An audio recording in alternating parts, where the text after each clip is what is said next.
RT, dude. All right, everybody. We are live. We are live. We are on camera. Welcome to a Wednesday edition of The Slate, the highest rated edition of The Slate, week in and week out.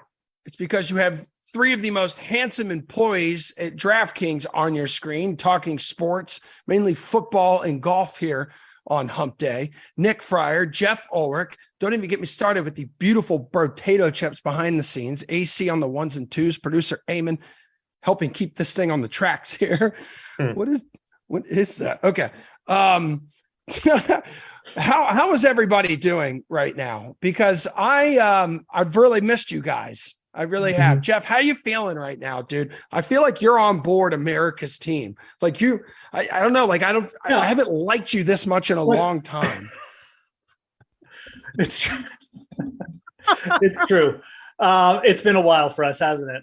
We've gone through some rocky roads in our relationship, but I feel like this is the time to reconnect. Look, man, I love it when we get into the playoffs and everyone's just out on a team. And everyone just seems to be like, oh, yeah, like the Jags made the round. Cool. Like they're going to get blown out. It's the Chiefs. Why? Why? I don't understand. We got Trevor Lawrence playing the best. We got Doug Peterson, the best head coach. And now you're trusting the Chiefs, who are a very good team. Obviously, They're extremely good. They have Mahomes. But like what I've seen from the Chiefs is they're very gettable. I mean, they've won a couple games they should have lost. They did lose some, they didn't look good in spots either. Like I don't see a dominant team. So 8.5 points, everyone out of them.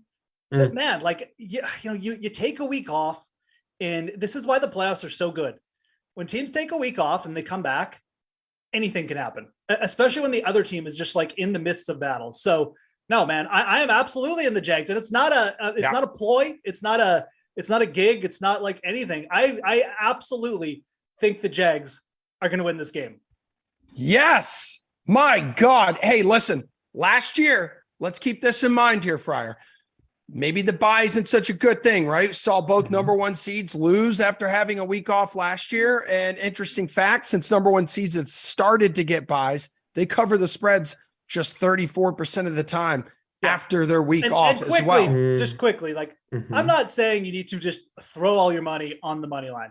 No. The spread is still the better bet here, but I really do think there's a very good shot we're going to see an upset. Sorry, go ahead. What do you think, Nick?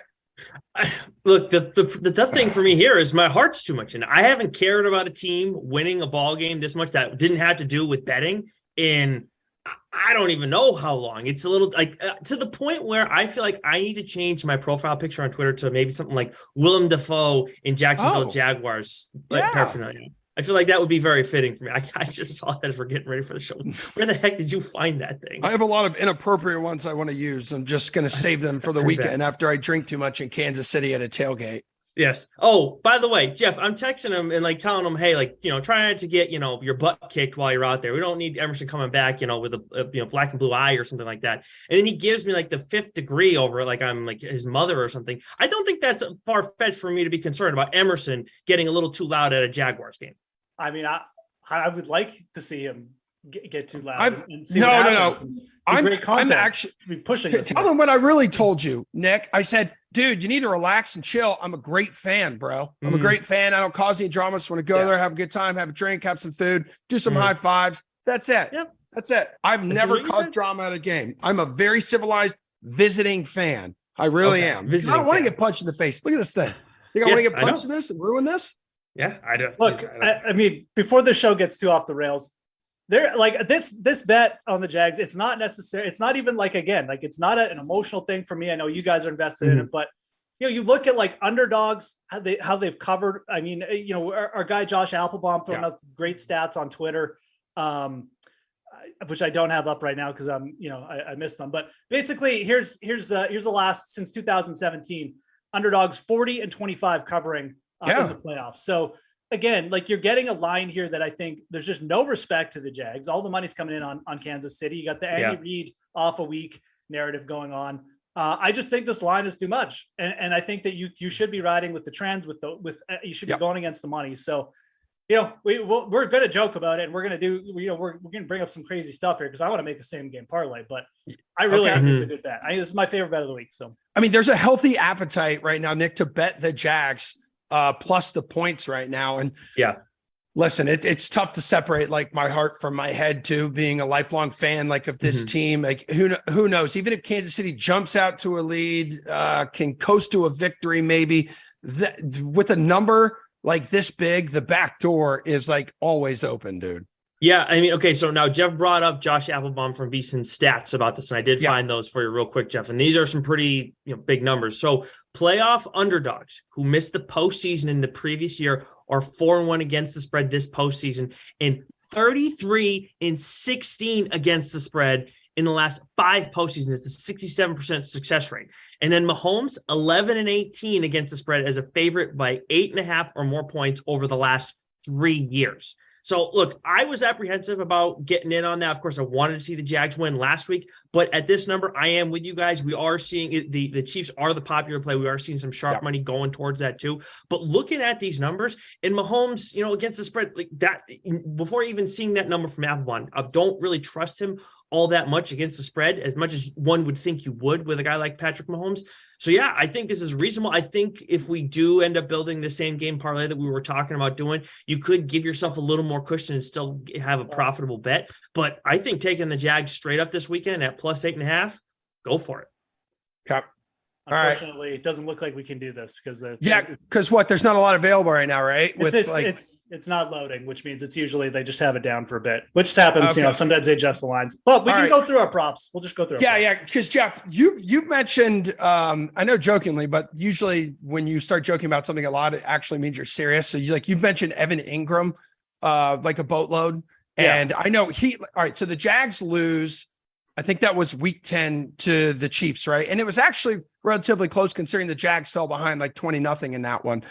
Jags went 7-1 since then, but like Evan Ingram over the recent 8-game stretch following that week 10 loss to the Chiefs, in which he had like 3 catches for 14 yards. This guy has just been on an absolute tear, 44 catches, 507 yards, 4 touchdowns. Like he may be the most important offensive player for Jacksonville, like in this game.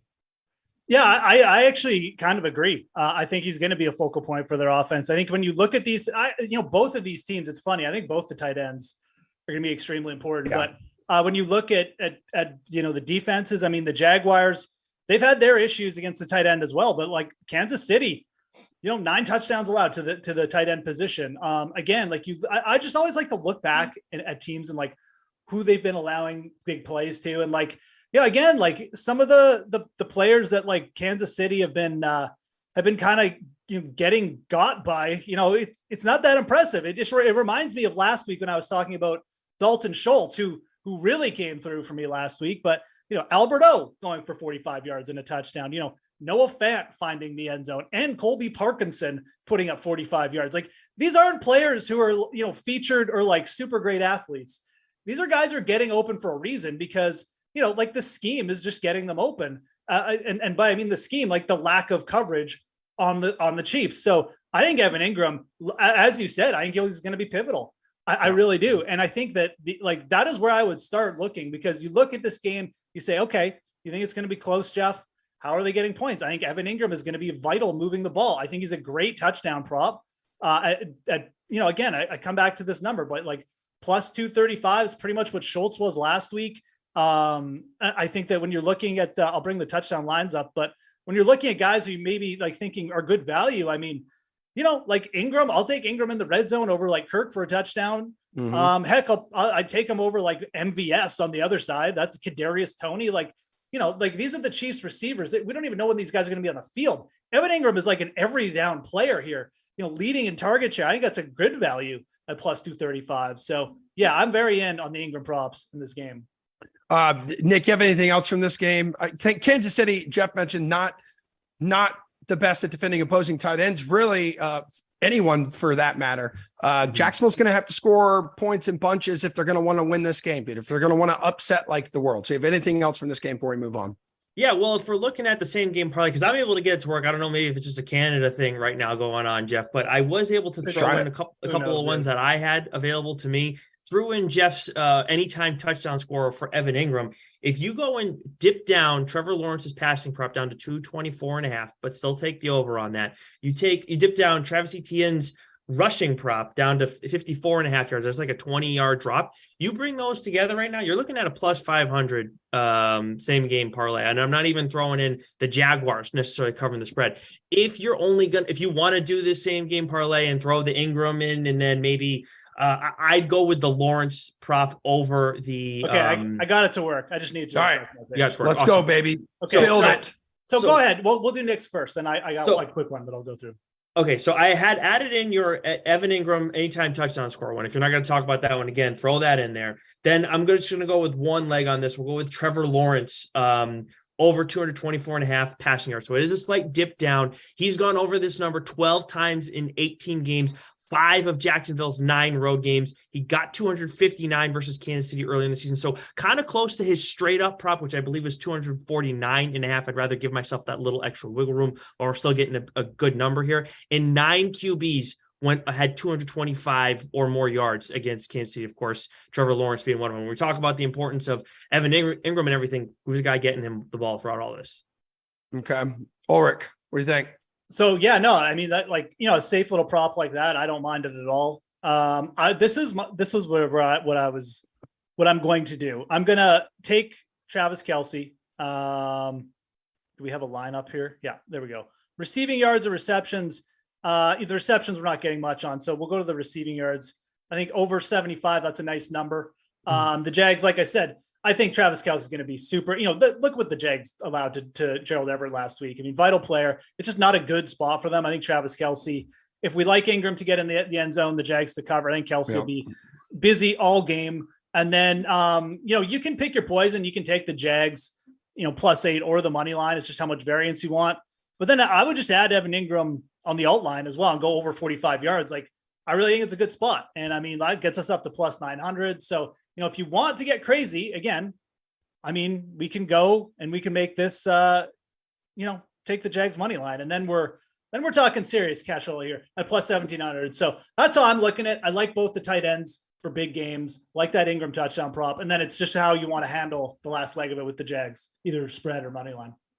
Yeah. I know Jags were able to keep that. Georgia likes the money line. You like that? Are you in on Jeff's little build-a-bet workshop project here? Okay, yeah. So there were also 3 turnovers in that game. 3 turnovers in that game in their first meeting. I think that's why Jacksonville was able to stay in that one for a decent amount of time. They didn't sack Patrick Mahomes once. Makes me a little nervous, kind of going back there and facing them again. Okay. Is that it? Is that it for the same game parlays? I'm good. Yeah, I'm good. You're good? All right. What game do we want to go to next? Let's just go to we got Giants and Eagles, right? Saturday night. It's gonna be the next game. So this one is going to be interesting here, Nick, because teams meeting for like a third time here, and we know that Philly had swept this NFC East rivalry this season. What is your early lean right now on Wednesday night with this game? I still have to go with the Eagles in this one because I'm looking at the line movement on this, and I was a little surprised. So it's only been a slight bit, right? Only half a point. And it's only been the one bump. Like where we look at some of these other games, it's been up and down. I think when we get to Bengals Bills, there's been a little bit more movement as much as just 1 point. But with this, it's at 7.5 right now. It opened up at 7, but we saw the Giants getting that extra point in this situation, despite the fact that they're the popular play. So there are far more people. And when you look at the percentage of bets too, it's like a pretty significant amount. 30% of the bets are going towards the Eagles, yet they got a point taken away from them to cover the spread here. So a little reverse line movement, that's kind of odd. And then when you look at the handle too, we're seeing some sharp money, 35% of the handle last I checked. So little bit of significance there. And then, but to me, the biggest thing is the reverse line movement. That's kind of strange that we're seeing that. So anytime that's happening, I'm leaning in that the appropriate direction. In this case, it's the Eagles. I mean, Ulrich, we got Daniel Jones and Jalen Hurts here, both emerging as like dynamic dual threat quarterbacks this season. My only question, I saw them talking about a bunch on different sports networks this morning, like how healthy will Jalen Hurts be? If he is limited here in any way, I truly believe anything is possible. And the Giants, who are a motivated bunch right now, could potentially pull off a big ass upset. I lean with Nick's line of thinking as well. Okay. The Giants are like they're just like the bellow ball right now. Daniel Jones looks so good, but like it's all, I don't want to say it's smoke and mirrors because like it's a really good team, but like it's against the Minnesota Vikings, man. Like the Eagles coverage it's just like built different, like this is shut down. You're not going to be getting these wide open guys over the middle. At least I really don't think you are. You got a pass rush who, was up there in sacks per game. Like Daniel Jones could just get obliterated in this game. Mm-hmm. That is a legitimate thing that could happen. And all those fancy runs and those wide open wide receivers, they're just gone. And then it's like Saquon running into the line for 3 yards, and the Giants just have no offense. And even if Hurts is a little bit slow to get going, or maybe he's just not at the top of his game, I feel like the Eagles defense could just take this over. So I think there's multiple outlets here for the Eagles. I just don't. I am scared. Like, I mean, this is the Giants legitimately, they're against the spread record. It's phenomenal. And this isn't a spot where I'm going out of my way to bet. Like, I don't even know if I'll bet this game, but if I was right now, I would lean where Nick is going. We'll see what this number ends up at. I think if you can get it at 7, again, like you definitely have to take the Eagles. I'm just not that interested in the Giants. But I'm not at the same time, like I said, I'm not, this isn't up there with the Jags in terms of my bets for me. I may not even bet the line in this game. Well, my thing too, not to cut you off, but like I think that Jeff raises great points when you're talking about Daniel Jones too. But when I'm talking about looking at the market movement too, it's like, well, the books usually win, and if we're seeing an underdog again that everybody's all excited about getting that extra point, even like to me, it's just the alarms are going off here. The books they don't lose usually. So, I mean, they generally speaking. So to me, like if that's the popular play right now, and then we're seeing sharps going towards the Eagles, I have to lean with Philly in this one. I think the biggest thing here is people are expecting the Giants to score points. And we have a low implied team total here. We got a 7-point spread. Like we're kind of being told maybe that's not going to happen. And this could be a lower scoring game too. Like, it might even be like a place to take the Eagles and the under, as crazy as that sounds. So yeah, because third time these two teams have met, and historically playoff rematches tend to favor like the underdog, especially when it's a road underdog. So, and in the divisional round, where road underdogs and rematches are 5-1 against the spread. There you go. And also the Giants backups playing the Eagles pretty tight there in week 18. The Eagles had like their starters in there. I mean, they were trying to lock in the number one seed. 6 point win. Still 6 point win. Okay. All right. Let's go. Let's rip through. You got a bet here in that Bills Bengals game, Nick. All right. I'll keep so I have a player prop that I'll break down later on in the week. Joe Burrow under 275.5 passing yards. I'll get to that later in the week when I write it up. But again, I want to highlight some reverse line movement that is a little bit odd. Bills -5. 28% of the bets are going to them. They're getting only 35% of the handle. So again, a little bit more sharp money there. And this opened at 4 points. Now this one fluctuated a little bit, but it's still, again, it stayed like within a half a point till we got to this 1 point difference. So we're seeing, again, more money going towards the Bengals. And then for some reason, a point is getting taken away from the Bills in this situation. So again, I'm going with the books here. I'm going with the sharps and the minority of the bets and leaning with the Bills. Jeff, you have the Bills with this huge home field advantage. Like they're 13-1 across their last 14 home playoff games. But for crying out loud, they are just like, they're begging teams to beat them recently with just giving the ball away. They've had 3 straight games now with at least 3 turnovers. Yeah.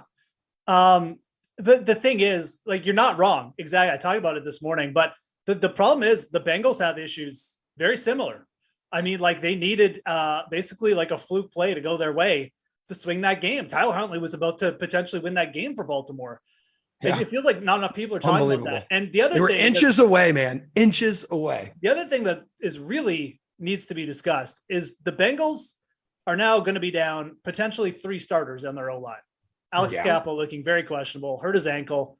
I can't remember the name of the guy they lost, Abraham or Abram. I can't remember. Last week went out with he's not going to play. They already had Lel Collins out. This is back to Joe Burrow's going to get sacked to oblivion here. And it worries me because they haven't been able to run the ball. And I I really don't want to bet against Joe Burrow. Like as much as I don't want to bet against the Giants. Really, I really don't want to bet against Joe Burrow.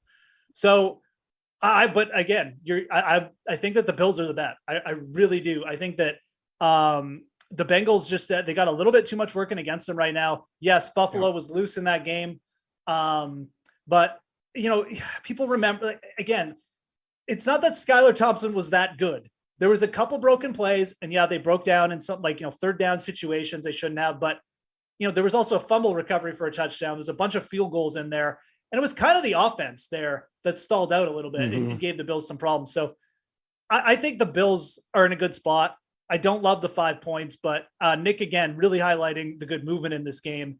Yep. And all the money's going on the Bengals right now. We're not seeing the line dip at all, which is a little concerning. So this is either a stay away for me or you bet the Bills, I think. Right now. All right. From two teams that escaped near disaster in the wild card round, let's get to San Francisco and Dallas, two teams who enjoyed blowout victories in the wild card round. I don't know, man. You got San Francisco with this Brock Purdy magic and 11 straight wins. And then you factor in they basically I think they lost one game since they had Christian McCaffrey. I think it was that first one, maybe against the Chiefs. Then they've ripped off 11 in a row. Which Dak Prescott is going to show up on Sunday night here, Jeff? Man, good question. I mean, look, this one again, I think I got to ride with the stats and ride with the Cowboys. Division, playoff underdogs where the bets aren't going against them. It's a phenomenal spot. It feels very much like the Jags where, the Cowboys made the round. Great. They're playing the 49ers, so they're toast. The 49ers are great, man. If you're asking me the team most likely to win the Super Bowl right now, it's the 49ers. But the Cowboys at one time were right up there in the same conversation. People were saying, it's Eagles, Cowboys, 49ers. These are the three class teams of the NFC. So if they get pressure on Brock Purdy, which is something he really hasn't had to deal with, I think that could really change the complexion of this game.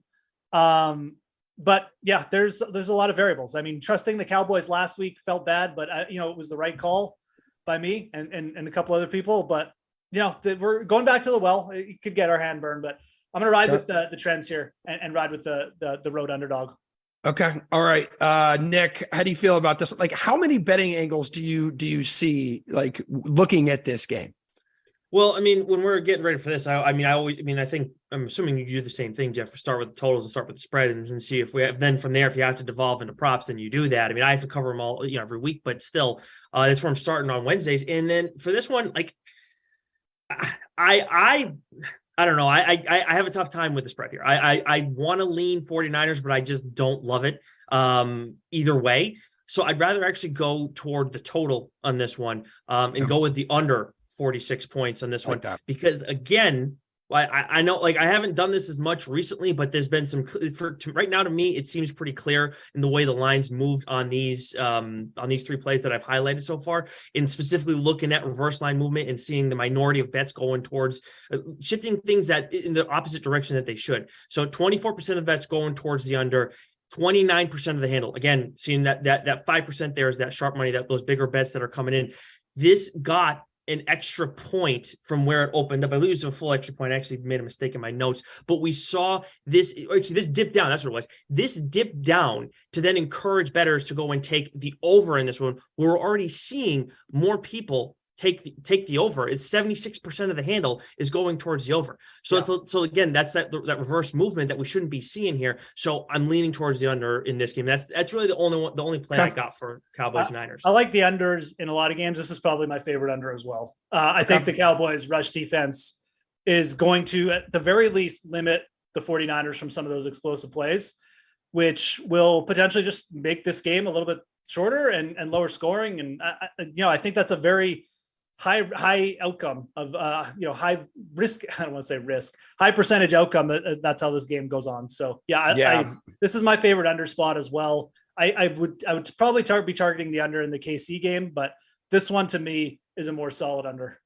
Expecting defenses to outplay the offense. It's kind of like it was last year when these two met in the wild card round. It was a 23-17 win for San Francisco. We got a few minutes to go on the show. Let's go to the American Express, baby. It's time for the American Express, latest stop on the PGA Tour.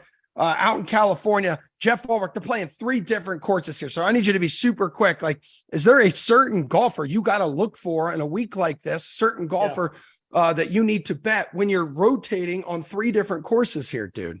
So the courses are all pretty similar. They're short par 72s, easy par 5s. This is about hitting mid to short irons really close. But again, it's an easy course. You're not going to be in the rough much. Even if you are in the rough, it's simple. So you're going to have easy approaches. You're going to have a lot of putts for birdie from 20 feet and in.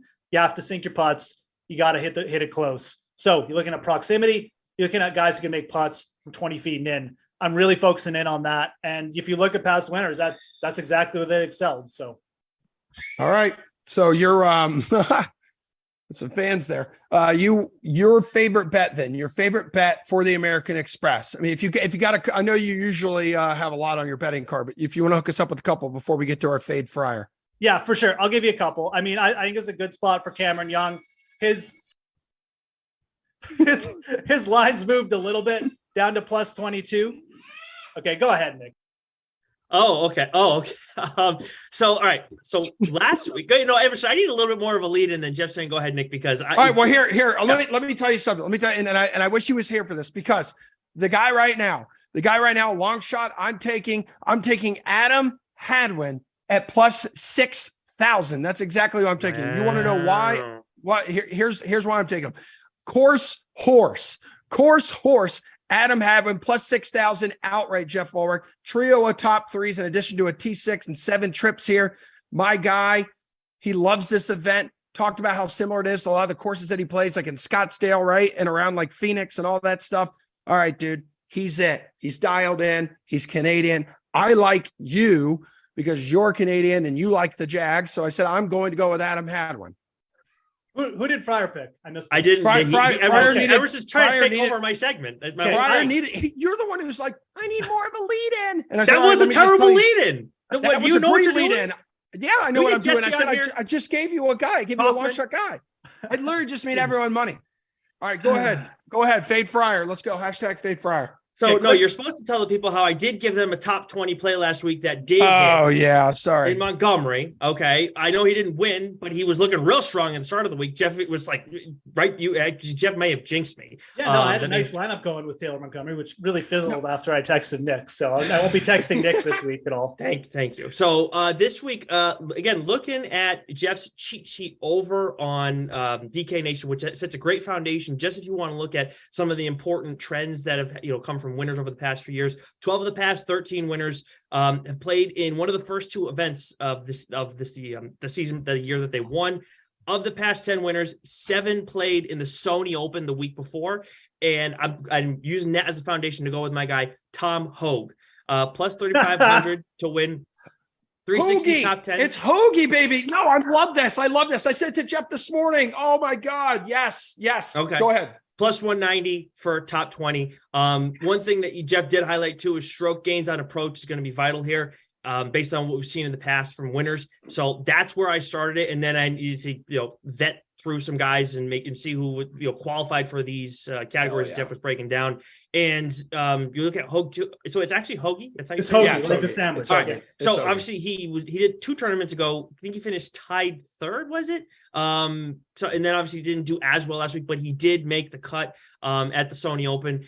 And also he was 6th in this tournament in 2020, and then I think he became 2nd in this tournament. Second last year, yep. And Tommy Tables, he can do well in this tournament after Jeff just mentioned all the ball striking. You got to have great ball striking. That's what he is. Jeff, you got to hurry up. We got to get out of here. No, I'm going to go with KH Lee. Same range as you guys, plus 5,000. Played really well last week. Good short range putter. And he's his proximity from some key ranges good. Just like Hoagie's is though. Hoagie's a fine pick. Hadwin always plays well here. I won't be shocked if he's in the mix again. So I think those are 3 pretty solid bets we just gave people. If you're still, it's Wednesday afternoon, you're looking for a betting card. These are 3 guys, between plus 4,000 plus 3,500 plus 6. Oh. There you go. Lift up the cushion, $10 down on that. My God, dude, you're able to pay your electric bill for months. All right. That's a great show. That's a great show. You guys did a wonderful job. What do we have coming up next in Simland? So it's the Vikings at Seattle. Okay, so 2 frauds who lost last week in the wild card round. Fraud ball. We got to Nice work, boys. AC and Aben behind the scenes. Love you, mean it. Thanks, everyone. Tomorrow morning, the sweat, 11 o'clock Eastern time. We'll see you then.